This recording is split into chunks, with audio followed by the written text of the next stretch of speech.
আজকে সকাল 6:30টার সময় মালিক ঘুম থেকে ডেকে তুলেছে, তার কারণ একটা ভাড়া ছিল। ভাড়াটার কথা পার্টি তাকে 3 দিন আগেই বলে রেখেছিল, কিন্তু সে আমাদের বলেনি, কোনো ড্রাইভারকেই বলেনি। আজকে সকালবেলা পার্টি ফোন করার পরে তাড়াতাড়ি করে আমাকে ফোন করে ঘুম থেকে ডেকে তুলেছে, কারণ সব থেকে আমি সামনাসামনি থাকি। তা ওখান থেকে উঠে গেলাম, উঠে তারপরে সোজা চলে গেলাম অনেক দূর, ঠিক আছে। অনেক ঘোরাঘুরি করার পরে ঠিকঠাক ভাবে অ্যাড্রেস না পাওয়ার জন্য আরো লেট হয়ে গেল।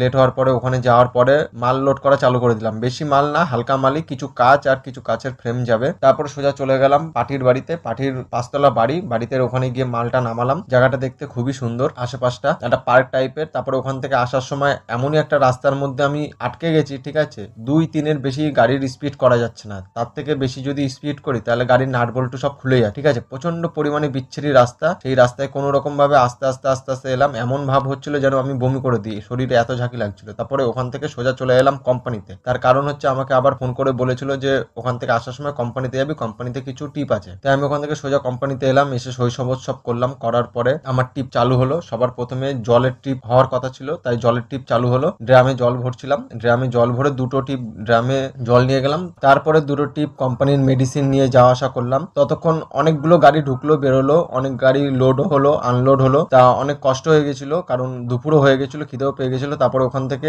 সোজা চলে এলাম নিজের বাড়িতে কোম্পানির কাজ কমপ্লিট করে। বাড়িতে আসার পরে শরীরটা প্রচন্ড পরিমাণে টায়ার্ড হয়ে গেছিল, কারণ কালকে রাত্রেবেলা আমি 3টে 3:30 সময় ঘুমিয়েছি এবং আজকে সকালবেলা 6টা 6:30 সময় ঘুম থেকে উঠেছি। তাই সবার প্রথমে আমি বিছনায় গিয়ে শুয়ে পড়েছি। বিছনায় গিয়ে শুয়ে একদম ভালো লাগছিল না, একদম চুপচাপ ভাবে ভেটকে পড়েছিলাম। মোবাইলে চার্জও ছিল না, মোবাইল চার্জে বসিয়ে আমি শুয়ে পড়েছিলাম। মা ততক্ষণ আমার ভিডিওটা রেকর্ডিং করলো। তারপরে মা কাজে বেরোনোর আগে আমাকে ডেকে দিল। আমি ঘুম থেকে উঠলাম, ঘুম থেকে উঠে স্নান করলাম। স্নান করার পরে মা চা বানিয়ে দিল, চা খেলাম। চা খাওয়ার পরে আর ভাল লাগছিল না, তাই সোজা চলে এলাম বিছনাতে আবার শুয়ে পড়তে। আজকের জন্য এখানেই। Thank you for subscribe.